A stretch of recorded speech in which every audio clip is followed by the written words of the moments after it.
ناظرین السلام علیکم. اس سلسلے وار ٹاک شو گفتگو میں آپ کا خیر مقدم ہے.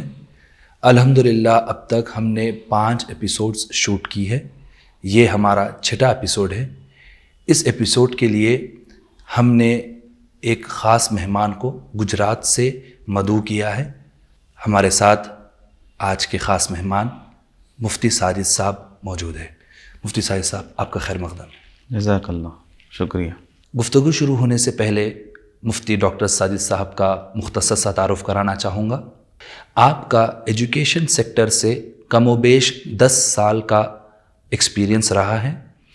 آپ کرنٹلی اسٹریٹ پاتھ فاؤنڈیشن کے پریزیڈنٹ ہے جو کہ گجرات سے تعلق رکھتا ہے. مفتی صاحب گفتگو شروع کرتے ہیں. بالکل. Parenting in modern and Islamic perspective کے بارے میں کچھ شیئر کریں گے آپ؟ دیکھیے محترم، پیرنٹنگ کو اگر ہم سامنے رکھیں اور پیرنٹنگ کی ڈیفینیشن ماڈرن اور اسلامک پرسپیکٹیو میں اگر ہم کریں تو پیرنٹنگ نام ہے 2 چیزوں کا، پروموٹنگ اینڈ سپورٹنگ.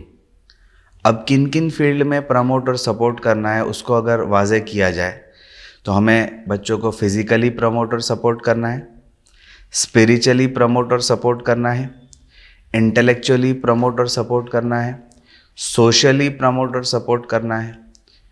یہ تمام چیزوں کو سامنے رکھ کر کام کرنا ہے. فزیکلی جیسے ہم بچوں کے اچھے کھانے پینے کا انتظام کریں، ان کو نیوٹریشیس غذائیں دیں، حلال اور حرام کا خیال رکھیں کہ ہم بچوں کو حلال پاکیزہ غذا کھلائیں.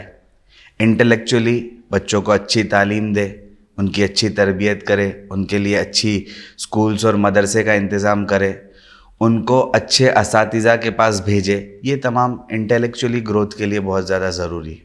جہاں تک سوشلی کا تعلق ہے تو اچھے لوگوں کے ساتھ ہم ان کا اٹھنا بیٹھنا، ان کے فرینڈز کیسے ہیں، کن لوگوں کے پاس وہ جاتے ہیں، کن لوگوں کی صحبت وہ اختیار کرتے ہیں، یہ تمام چیزیں سوشلی میں آ جاتی ہیں. اور جہاں اسپریچولی اور مورل چیزوں کا سوال آتا ہے، ہم بچوں کے اخلاق کے اوپر بہت زیادہ فوکس کریں کہ ان کے کیریکٹر کیسے بلڈ ہوتے ہیں، وہ اپنے اخلاق کو کیسے سنوارتے ہیں، وہ بڑوں کا ادب کیسے کرتے ہیں، وہ آلات علم کا ادب کیسے کرتے ہیں. یہ تمام چیزیں اسپریچولی میں داخل ہو جاتی ہے. اور سب سے بڑھ کر ہمارے بچے کا اپنے رب کے ساتھ تعلق، اللہ تعالیٰ کے ساتھ تعلق، نبی کے ساتھ تعلق، کلام اللہ کے ساتھ تعلق، یہ تمام چیزیں اسپریچولی گروتھ کے لیے بہت زیادہ ضروری ہے. مدثر صاحب، آپ نے 4 اہم شعبے ایریاز بتائے ہیں ایک چائلڈ کے ڈیولپمنٹ میں. ایک آپ نے کہا سوشل، آپ نے کہا اسپریچول، ایک آپ نے کہا فزیکل، اور ایک آپ نے کہا انٹلیکچوئل. اسی سے تعلق رکھتے ہوئے اب میں دوسرا سوال آپ کے سامنے پیش کرنا چاہوں گا کہ جو عادتیں ہیں بچوں کے اندر، وہ عادتیں بننے میں پیرنٹس کا کیا رول ہے؟ دیکھیے یہ بہت اہم سوال ہے آپ کا. جہاں تک میرا پرسپیکٹیو ہے، میرا نظریہ ہے، وہ یہ ہے کہ بچے کی عادت، ہیبٹس جو بلڈ ہوتی ہے اس میں پیرنٹس کا بہت ہی اہم کردار ہوتا ہے. میں آپ کو ایک ایگزامپل کے ذریعے سے سمجھانا چاہوں گا کہ عادتیں کیسے بلڈ ہوتی ہے. جیسے کہ ایک مثال آپ لے لیجئے کہ بچہ ایک روز اسکول سے گھر پر آ رہا ہے اور اس کو آنے میں لیٹ ہو گیا. گھر پر اس کے آنے کا ٹائم تھا شام 4 بجے اور 6 بج چکے ہیں، اب تک بچہ گھر پر آیا نہیں ہے.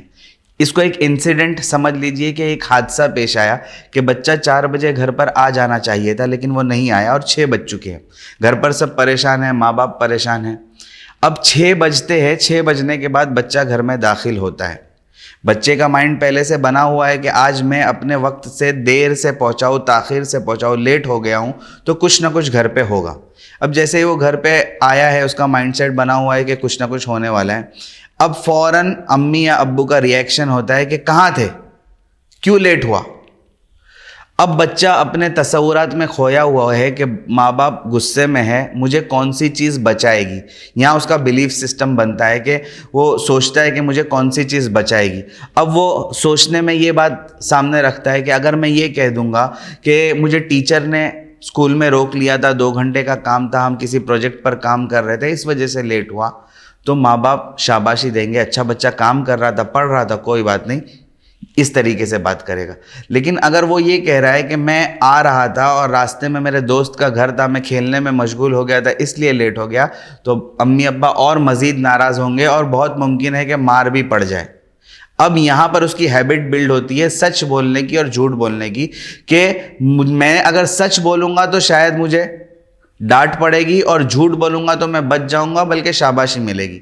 اب اگر اس کی غلطی کو بھی آپ ہنستے ہنستے قبول کرنے پر راضی ہو جاتے ہیں اور اس کی غلطی کو غصہ ہوئے بغیر اچھی طریقے سے سمجھاتے ہیں کہ کوئی بات نہیں بیٹا, آپ کھیلنے میں مشغول ہو گئے تھے لیکن آپ کو کم سے کم اطلاع دے دینی چاہیے تھی, ہم یہاں پر فکر میں تھے کہ آپ لیٹ کیوں ہے. اب دیکھیے یہاں پر اگر ناراضگی اور خوشی ماں باپ جس طریقے سے ظاہر کرتے ہیں وہ یہاں پر بچے کی ہیبٹ بلڈ کرے گا سچ بولنے میں اور جھوٹ بولنے میں. تو ماں باپ کا بہت اہم کردار ہوتا ہے بچوں کی ہیبٹس کو بلڈ کرنے میں. مفتی صاحب آپ کی بات سننے کے بعد یہ سمجھ میں آ رہی ہے کہ جو پیرنٹس کا بیہیویئر ہے وہ بچوں کے لیے, وہ بچوں کے ہیبٹس بلڈ کرنے میں فاؤنڈیشن کا کام کرتی ہے. صحیح ہے, بہت درست بات ہے, صحیح. ناظرین, ہم نے دیکھا کہ 4 بڑے شعبے ہیں جس کے اندر پیرنٹنگ کی جاتی ہے. سوشل ہے, انٹلیکچول ہے, فزیکل ہے اور اسپرچول ہے. اور ہم نے دیکھا کہ کس طرح بچوں کے اندر عادت ڈیولپ ہوتی ہے. ہم یہاں پر ایک بریک لیتے ہیں. بریک کے بعد ہم میجر پیرنٹنگ مسٹیکس کیا ہوتے ہیں اور تربیت کسے کہتے ہیں اس پر گفتگو کریں گے.